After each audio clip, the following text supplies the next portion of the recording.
The left-hand panel, the first panel, is the Garden of Eden. Now, you have a lot of interesting things in the background, including proof back there that Hieronymus Bosch does not leave his hometown. That's supposed to be a giraffe. I got news for you. Giraffes' legs just are so not connected that way. Down at the bottom, though, you have God standing in the middle. He's dressed, with Adam on one side and Eve on the other. And God has just created Eve, and he's lifting her to her feet. Now, if you remember, when we talked about Michelangelo's Pietà, I gave you the whole shtick about them believing that lust was actually original sin, that Adam had a first wife, and that sex aged you because it was sinful, and so on. What you got here is God creating Eve. Adam looking up and going, swing, because he sees Eve for the first time, and it's lust at first sight. That lust is, for Hieronymus Bosch, the beginning of evil, the beginning of sin. And even though this is supposed to be the Garden of Eden, and everything is supposed to be perfect, there are hints of corruption. For example, if you look down at the bottom left of the painting beyond Adam's hand, you're going to see a cat carrying a mouse in its mouth. Now, the Garden of Eden supposedly is a perfect place with no death. Now, I had someone last semester totally try to convince me that the cat was just carrying the mouse because the mouse had to walk. Possible. It's more likely that cat kind of caught the mouse and we're dealing with the beginnings of death because lust has been introduced, sin is happening. If you look on the right-hand bank of the lake, you will see a double-headed lizard back there, deformity, corruption. And clear in the back, you'll see something that looks like the bat cave with a bunch of black stuff coming out of it. Actually, those are ravens or crows, carrion eaters. Again, a symbol of death or corruption. In the center is a giant pink thingy. What is the giant pink thingy? That's a really good question. Nobody has any clue. Bosch created a number of those strange shapes in his work. Some scholars think that they might be alchemical bottles, kind of like chemistry and magic, so they have to be really fancy and elaborate. But we don't know that. We're guessing. And the hole in the center of the pink thing is an owl. Again, a bird often associated with witches, with wisdom, and with witchcraft. So possibly a reference to that witchcraft. Now, lust starts here. Sin starts here. But if you let sin run wild,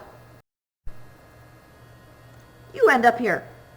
Now, again, in the background, you've got those weird shapes again. We don't know what Bosch is doing with those. They are included in the background. In the foreground, you've got just wow. You've got a variety of really, really weird things going on.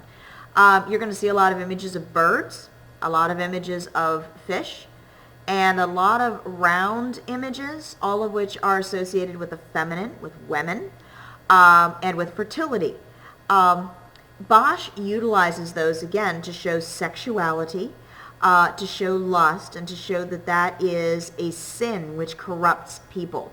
The longer you look at the Garden of Earthly Delights, the creepier it gets.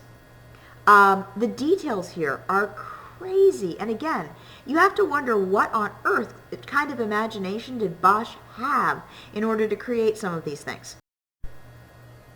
For example, here's two close-ups.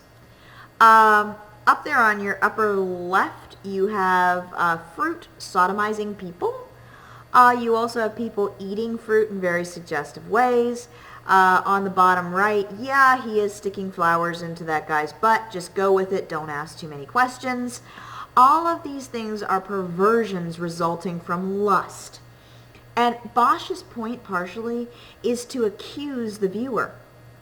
He is telling you that even though there is no actual sexual intercourse in this painting, viewers tend to immediately, well, in our terminology, let their brains go into the gutter.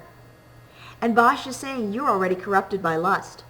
Unless you resist, unless you ask for forgiveness, you are going to end up here in Bosch's hell. Bosch's hell is a bad place. There are a variety of really, really creepy things going on here. You'll notice that there are musical instruments. There's a lyre, a harp, a guitar-shaped piece, that's a lute, several other musical instruments as well being used as torture devices. And at the upper left, you'll see a pair of ears with a knife cutting them apart. why on earth is that stuff there? Well, because in Hieronymus Bosch's time, it was believed that music actually lowered your resistance against sexual enticement. So if you listened to music or song, you were more likely to become corrupted and engage in sexual activity. So those musical devices are used as torture instruments, and of course the ears have the knife cutting them apart, because the idea is that you should not give in to those temptations. There are punishments for every sin here. Some of these things are just so bizarre to us. We have no idea where Bosch got the inspiration for these things. No one else paints quite like Bosch. Really, a lot of these images are what we would label surreal, and we're not going to get there for like weeks yet. Bosch is before his time.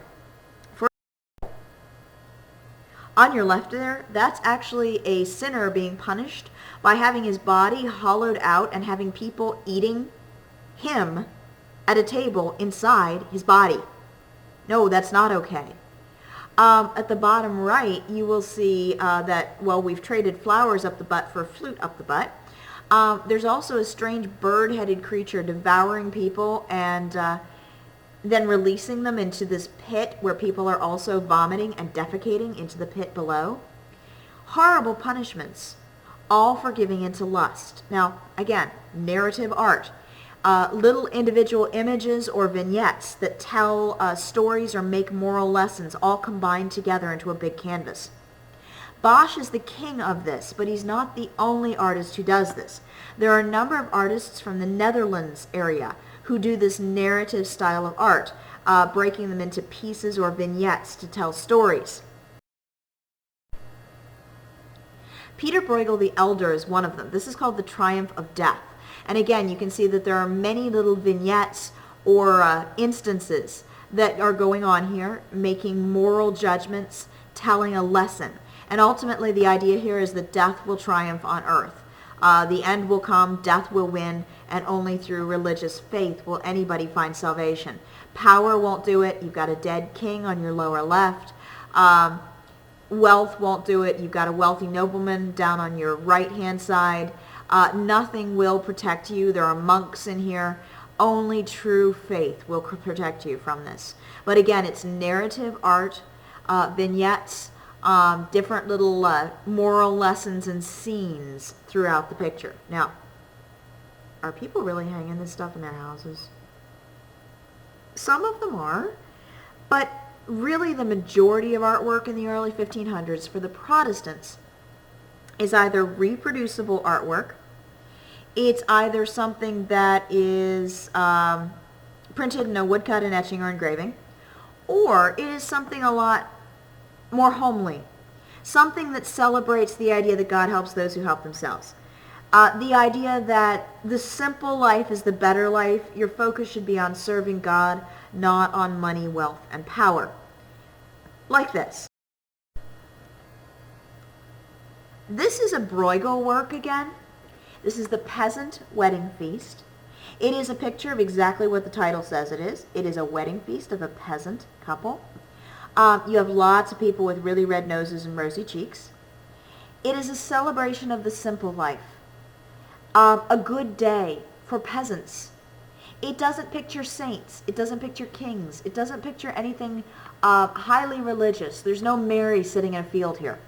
Instead, the wedding feast celebrates the simple life, doing things the simple way, living a good life, and focusing on the moments of joy that God gives us. That's what the Protestants are going to depict in their artwork. They're iconoclasts. They're not as interested in artworks that focus on religious themes, and especially not religious artworks in churches. No. Instead, they're going to focus on how to live well, and the focus of enjoying the simple things and improving yourself and using the gifts that God has actually given to you.